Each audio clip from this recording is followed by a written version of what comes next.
말씀은 출애굽기 12장부터 14장입니다. 묵상의 주제 담대히 나갔습니다. 담대히 나갔습니다. 이 담대히 나간다 이런 말을 들었을 때 어떤 생각, 어떤 느낌이 드십니까? 용감하게 나간다, 당당하게 나간다, 씩씩하게 나간다. 아마 대부분 우리가 그런 생각을 갖게 됩니다. 그러나 출애굽기 본문에서 담대히 나갔다 이렇게 말씀할 때 히브리 성경은 우리가 생각하는 그런 의미가 전혀 아니라고 하는 것을 먼저 염두에 두시고, 이번 주 우리가 암송할 성구 베드로전서 3장 15절 우리 함께 암송합니다. 너희 마음에 그리스도를 주로 삼아 거룩하게 하고 너희 속에 있는 소망에 관한 이유를 묻는 자에게는 대답할 것을 항상 예비하되 온유와 두려움으로 하고. 우리 이 증인이다. 성경에서 특별히 사도행전에서 증인이라고 하는 마루투스라고 하는 헬라 단어는 그 깊은 뜻이 순교한다 그런 뜻입니다. 정말 증인이 되기 위해서는 우리가 하나밖에 없는 우리의 생명까지도 내려놓을 수 있는 결단, 믿음, 희생, 이것이 없이는 증인의 삶이 어렵다고 하는 것 우리가 염두에 두시고, 오늘 우리 묵상의 주제가 있는 출애굽기 14장 8절입니다. 여호와께서 애굽 왕 바로의 마음을 강팍해 하셨으므로 그가 이스라엘 자손의 뒤를 따르니 이스라엘 자손이 담대히 나갔음이라. 이 담대히 나간다. 공동 번역에서는 의기양양하게 나간다. 또 새 번역과 현대인의 성경에서는 당당하게 나간다. 그런데 새 한글 성경에서는 손을 높이 들고 빠져나간다 이렇게 번역합니다. 전혀 다른 의미로 소개가 됩니다. 히브리 성경의 원문의 의미를 가장 잘 표현한 것이 새 한글 성경입니다. 왜냐하면 담대히 나간다, 히브리 성경에서 베야드라마 그랬습니다. 여기 야드라고 하는 이 단어가 손입니다. 손. 그러니까 베야드라마, 그 손을 높이 든다 그런 뜻입니다. 이해가 되십니까? 우리가 담대히 나가는 것은 의기양양하게, 당당하게, 떳떳하게, 씩씩하게, 꿋꿋하게 이런 이해를 갖고 이 말씀을 읽었는데, 오늘 우리에게 분명한 메시지는 손을 들고 나가라. 그것도 그냥 손을 드는 것이 아니라 손을 높이 들고 나가라 이렇게 말씀하신 겁니다. 그것이 담대하다고 하는 것, 우리가 분명한 의미를 한번 마음에 새겨 두시기 바랍니다. 우리가 왜냐하면 2024년 우리 한국인들에게 한국인들의 종교 인식에 대한 조사를 한 결과 보고서가 우리를 충격적으로 놀라게 합니다.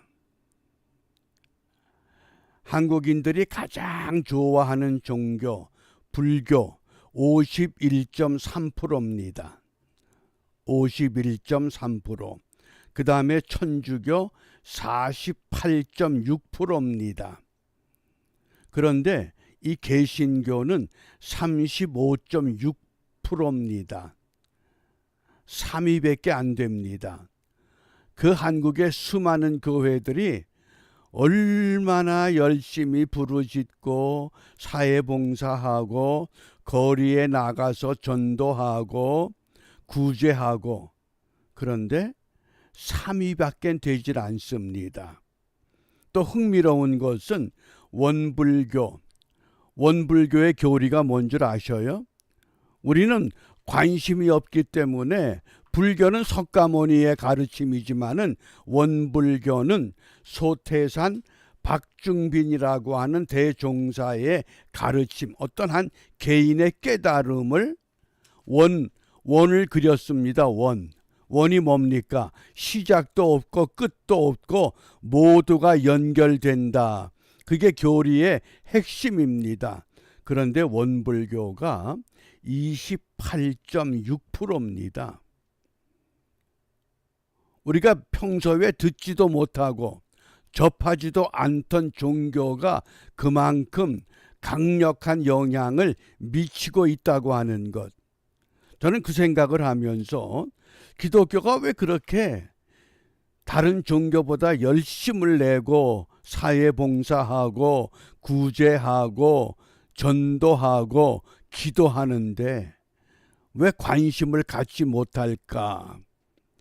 우리가 하나님의 말씀을 바르게 읽고 바르게 가르치지 못했다 하는 것을 깨닫게 됩니다. 그것 중에 하나가 오늘 담대히 나갔다. 우리는 어떤 외적인 자세 모양을 생각했는데 그것이 아니라 손을 높이 들고 나가야 된다고 하는 것. 그러면 출애굽기에서 이 담대히 나가는 손을 드는 것을 어떻게 말씀하느냐? 4가지로 한번 살펴봅니다. 첫 번째가 전적으로 하나님을 의지하라, 그런 뜻입니다. 담대히 나간다고 하는 건 전적으로 하나님만 의지해라. 출애굽기 17장 11절, 이스라엘과 아말렉이 싸울 때에 모세와 아론과 훌이 하나님의 산에 올라갔습니다.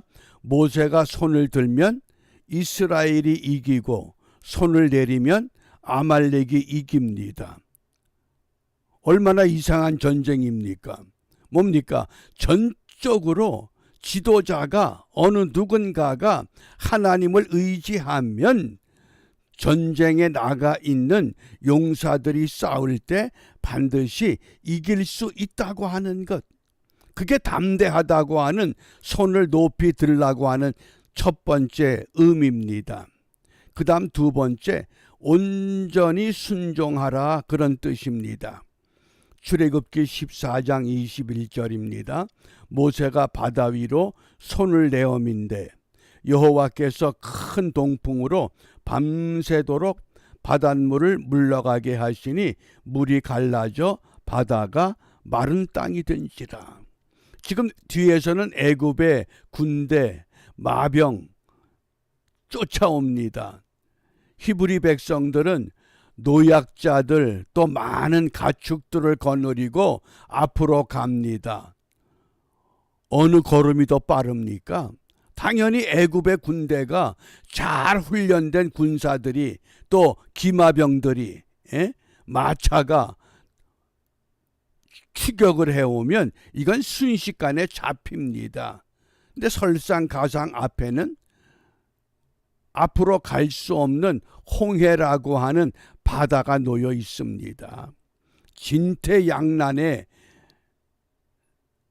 어려운 자리에 하나님께서 모세에게 손을 내밀라고 한 겁니다. 그게 손을 드는 겁니다. 뭡니까? 아니, 손을 내민다고 무슨 수가 보입니까? 그런데 손을 내어 밀자 하나님께서 그 물을 완전히 위와 아래로 갈라지게 하시고 물이 흐르던 그 땅이 완전히 마른 땅이 됐다고 하는 것. 이게 믿어지십니까? 그게 담대히 나가는 겁니다. 전적으로 의지하고 온전히 순종하고, 그 다음 세 번째 의미가 있습니다.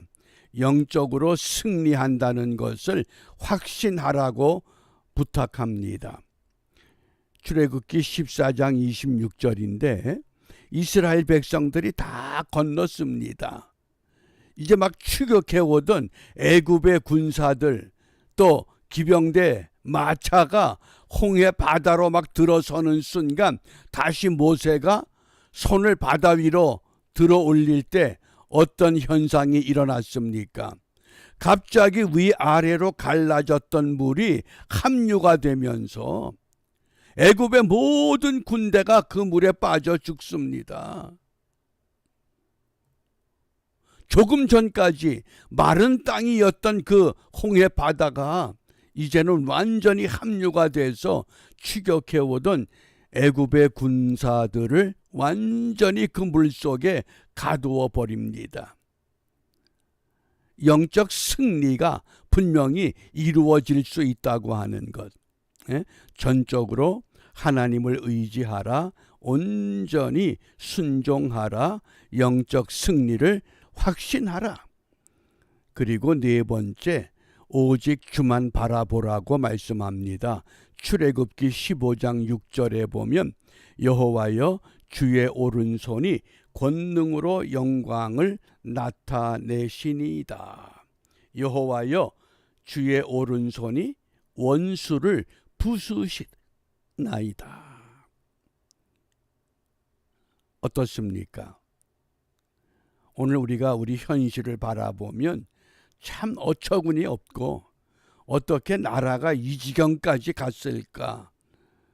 도대체 이해가 안 가는 그런 현실입니다. 그런데 오늘 하나님은 담대히 나가라고 말씀하는데 그 담대히가 어떤 의미가 있느냐? 손을 높이 들려는 겁니다. 전적으로 하나님을 의지해라. 온전히 순종해라. 영적 승리를 확신하라. 주님만 바라봐라. 그러면 반드시 여호와 하나님께서 그 옛날 홍해 바다 앞에 히브리 백성들 은혜롭게 이끌어 가셨던 것처럼 우리의 장래도 하나님이 은혜롭게 이끌어 가실 것을 우리가 확신하면서 이 아침에 무엇을 기도하겠습니까? 시편 63편 4절 말씀입니다. 나의 평생에 주를 송축하며 주의 이름으로 말미암아 나의 손을 들리이다. 이제 우리가 할 수 있는 건 우리가 아무것도 없습니다.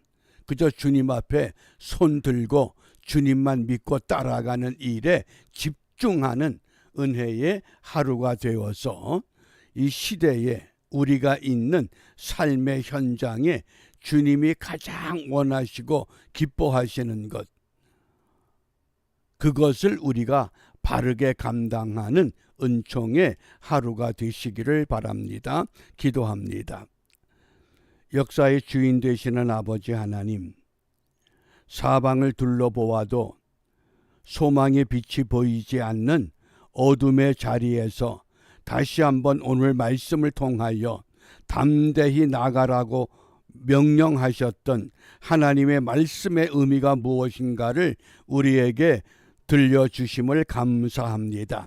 이 말씀 의지하여 오늘도 이 땅의 모든 성도들 있는 자리에서 두 손 들고 온전히 하나님을 의지하며 순종하며 승리를 확신하며 주님만 바라보는 일에 성공하는 복된 하루가 되도록 인도하여 주시옵소서.